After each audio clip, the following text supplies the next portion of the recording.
Alrighty, boys, most of you get unboxing videos. Oh, mine's more of an unbagging video in this case, but I screwed up the first take, so this is my second take. So here we go. Guys, I ain't no professional on this stuff. Just for you boys that are curious, and I promised y'all I'll make a little video what I think about the kit and show y'all what I ordered, and then I'll make another one once I install it. So first things first. Oh man, I can't even talk. I'm so hungry. I gotta go eat lunch. Thuren. I went with Thuren. Biggest question, why? Carly and Thuren are pretty much, I don't know if I'm butchering that name, Carly, but you guys know what I'm talking about. To me, they seem like the same company. Now, my biggest thing was King Shocks, and both of them will offer you that. Now, why did I go with Thuren? Y'all think it's something to do with product. Actually, no, it just came down to salesman. I called Carly first. I spoke to the salesman. Very informative, but very short, very vague. Wasn't willing to talk. I know, there's a lot of people out there wanting to waste your time. But, come on, dude. You lost the sale.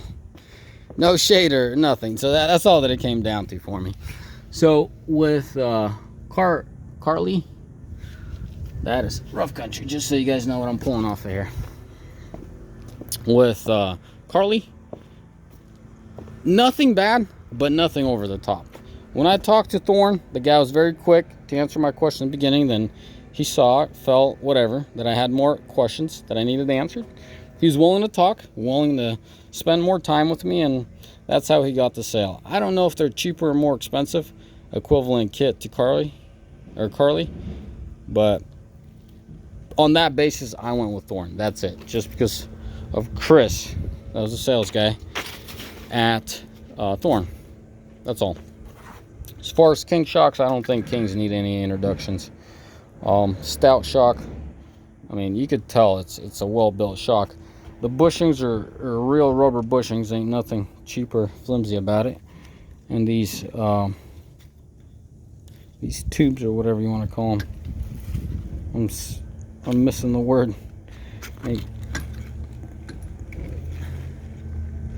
So these fittings are very stout as well. I mean, Kings don't need any introduction. I mean, I can't pick on anything out here. Besides, someone got a little messy here. Didn't wipe this down all the way. That is it, guys. That is it. That's all I could pick on. These things are getting installed here in a few hours. So yeah, as far as the springs, they're progressive springs. That's all I can tell you. I think they're trying to make fun of me, giving me TF 350, telling me the Ford 350. I don't know, just messing with y'all. Yeah, I mean, I can't tell you anything besides it all looks good. It all looks well done. Comes down to how's the truck gonna ride. That's it. And for y'all boys curious that are new to the channel, it is going on this 19. I did set up the most inexpensive kit I could find, and that would make the best sense financially. And this is it. I went with a rough country spacer up front. Rough country shocks. Really good setup for the money. You just can't beat that kit. And then I went a race ready. Race or lift ready. You guys, ready lift or whatever. You guys see what I'm talking about. You guys figure it out what I'm trying to talk about. Sorry, guys. Y'all gonna start screaming, we can't figure it out yourself. How are we gonna figure it out for you? I think it's called ready lift. Yeah, now that I get my stuff straight. Ready lift. I got an airbag spacer from them and a leaf spring spacer. I went with 2-inch because I had the factory airbag system, and the back end sat lower than the non-air lift. So the leaf springs on that, what I'm trying to say is the non-airbag factory setup sits higher. So at 2.5 inches up front, you'd sit level, but with this airlift, it sits lower because it always level itself, as you can tell. I would advise you to go about 1 inch, maybe 1.5 inches on the block if you are non-factory air. And if you are factory air, do not go over 2 inches because that's pretty tall. I've done a little review in one of my videos how it sways until I alter the ride height, so I lower it down, I don't know, 1 inch or so, or maybe more, and it's more stable. What did I go here? I went with 2.25, so 2.25 inches on the front coils. Obviously the Thuren coils, and Fox. Me and Chris talked about it. This is the ideal setup for me. This thing is a highway This is a highway truck, in town, around town. He said that's a very good setup I have there. So now we get to compare the kit that I had in here. Least money for the best product you could buy, you know, keeping it very economical, if you call it that, to the optimal setup that one guy would want to set up being on the highway. Guys, I just did not want to go with the 2.5 shocks. Those are 2.0s.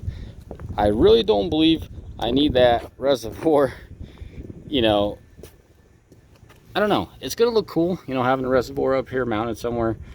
It is going to look cool. It probably is going to work well. But the reservoir, highly doubt I'll rip it, but I just don't want that exposure of an extra hose. It just, I saw no use in it, and I asked the dude, Chris, if I'm going to lose anything with it. He's like, yeah, it's not the same shock, clearly, but for what you're saying, I think that 2.0 are far and superb for what you're going to be doing. You'll be very happy with the 2.0s as well. So once again, Chris did not push me towards any sales. He just laid the facts out and said, listen, you could go 2.5. That's the better setup.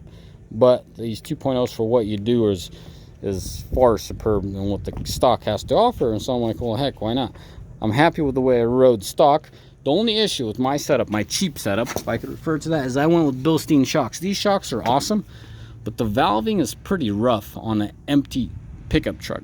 Now, as soon as you load it, it rides really good.